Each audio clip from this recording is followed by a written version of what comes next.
Hey everyone, it's me. Welcome back to Sobriety for Beginners because I know that I'm just a beginner in all this. Um, Going through my step work. It's tough stuff, right? Writing down all the things that I've done and people that I'm mad at, the people that wronged me, all the people that, well, if you hadn't caught me, I wouldn't be in trouble. And if you hadn't caught me doing this, then I wouldn't have done that. And if you wouldn't have argued with me, I wouldn't have done that. Ugh, it's tough stuff. It's tough stuff to write that down, It's hard to, sit there and say, like, well, if you didn't do that, I wouldn't have done this. And I can tell you there are many, many times where, if you would have just done what I had said so, then I would be okay. If you wouldn't piss me off that day, we wouldn't be arguing. And I wouldn't drink, It's funny. It's funny how that, all that stuff kind of comes out. So, working on my step work, working on step 4, it's hard. I just remembering lots of things that I did, back in my last big relapse that I had, my big drinking that I had back in 2017, like all the things that, if this customer hadn't been smelling my breath, they wouldn't have told this other coworker, and they wouldn't have told my boss that I had been smelling like alcohol, and they wouldn't have searched my purse for alcohol. It's that customer's fault. It's that person's fault. It's that person's fault. Like all these things keep coming up, If you wouldn't have done this, then you wouldn't have been suspicious of me drinking, and I would have gotten away with it. If you wouldn't have opened up that Gatorade bottle in the refrigerator and noticed that it was half Gatorade, half vodka, I would have got away with it, All these things are coming out. So just writing them all down, it's hard, It's hard, bringing out all the things forth that you don't really want to talk about, but you have to, because we're all human. We all do these things. We all done these things to get ourselves drunk or make a hot mess of ourselves, or we've snuck behind people's back and told a lie, told a story, manipulated that person, and if you hadn't come over and if you haven't caught me stuffing wine in my closet, then I wouldn't have ruined our vacation. I remember one time my sister and my dad came down for a vacation, and it was the very first day that they were here, and I told my sister that I had to run up to the store to get some drinks for my kids. Hey, can you watch my kids real quick? I'm gonna run up to the store and grab some drinks. And I went up to the store, grabbed drinks and wine, and came back to the house and put the drinks in the fridge and started stuffing wine bottles in my closet. And she came in my closet in my bedroom, and she was like, "What are you doing? Why are you stuffing wine bottles in your closet?" Well, if you hadn't caught me, then I would have got away with it, And it was unfortunate because she was actually staying with me at my house during that vacation. And her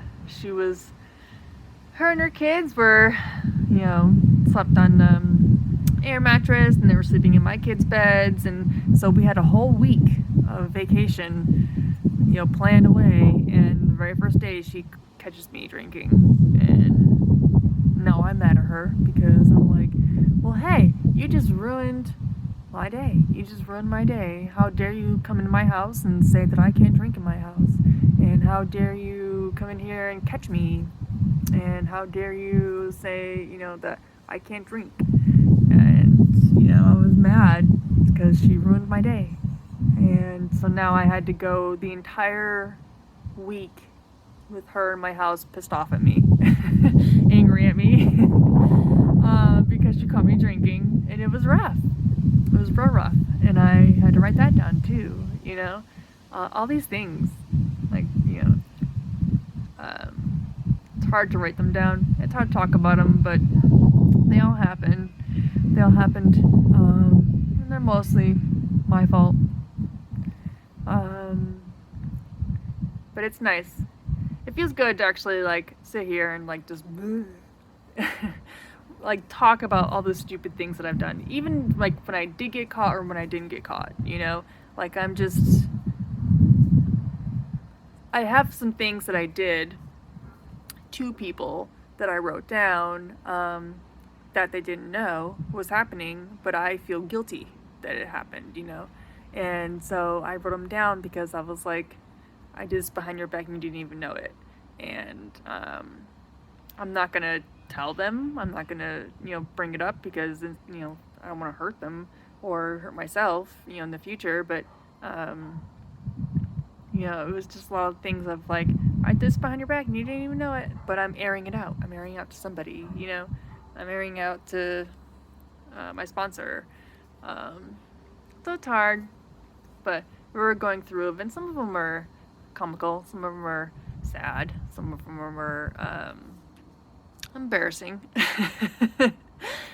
They all are embarrassing, really. But I don't have to do that anymore. I don't have to do that anymore, which is great, which is really, really great. I don't have to hide the bottles in my coat pockets and my purse pockets and linen closets and under towels and in between couch cushions and underneath couches, and you know, I don't have to do that anymore. I don't have to freak out if someone sits on my couch and they hear like banging around because there's wine bottles stuffed in the cushions. Like, I don't have to worry about that anymore. I don't have to worry about that. So it's nice. Yeah. Been having a good week. Everybody's back on track. Like I said, you know, my son's doing his karate and he's all excited, and kids are back to school, husband's back to work, and you know, getting ready to come up for a big holiday. Thanksgiving weekend's coming up, you know, in a couple weeks, so we're getting ready to get our food together and set up family plans and get everybody going. And it's funny because I remember last year Thanksgiving, I had been drinking at that point in time. I don't know if I drank on Thanksgiving, but I definitely for sure had some kind of wine around me at some point in time, whether it was in my house or in my purse or, you know, hiding somewhere. But I definitely think around this time in November, I had been drinking. Actually, as a matter of fact, my brother flew down for Thanksgiving last year, and I had sobered up for the 3 or 4 days that he was here. So for those 3 days that he was here, I was not drinking. Him and I went to a couple AA meetings, and so he got to listen in and he got to watch other people talk and speak and listen to how the support system works and stuff like that. And I remember last year at Thanksgiving, and the day after Thanksgiving, I got my car wreck. So, it's been a roller coaster, really, honestly. I can't believe it's been a whole year since I've been doing this, but yeah, Thanksgiving's coming up, and I'm gonna spend Thanksgiving with my family again, with my brother again, sober this time. No car wreck this time. But it'll be nice. It'll be nice to get back on track and start going through these steps, and it's hard. I don't like it. I don't like talking about it. But we gotta do it. We gotta talk about it. Gotta tell everybody how much of a idiot I was when I was drinking. It sucks. But it happens. Anyways, hope everybody else is having a great day. Hope everybody else is having a good week. Things been good. I'm glad that, you know, I went and got my 11-month chip on Saturday. So 11 months. It was nice. Went to a meeting and we were talking about getting back to the meeting and no longer doing things online and just getting back in the rooms and being around this fellowship again. And it's nice being around people. You know, it's nice being around the fellowship of everybody else in AA. I really like it. So, hope everybody else is having a good week, and I'll talk to you soon.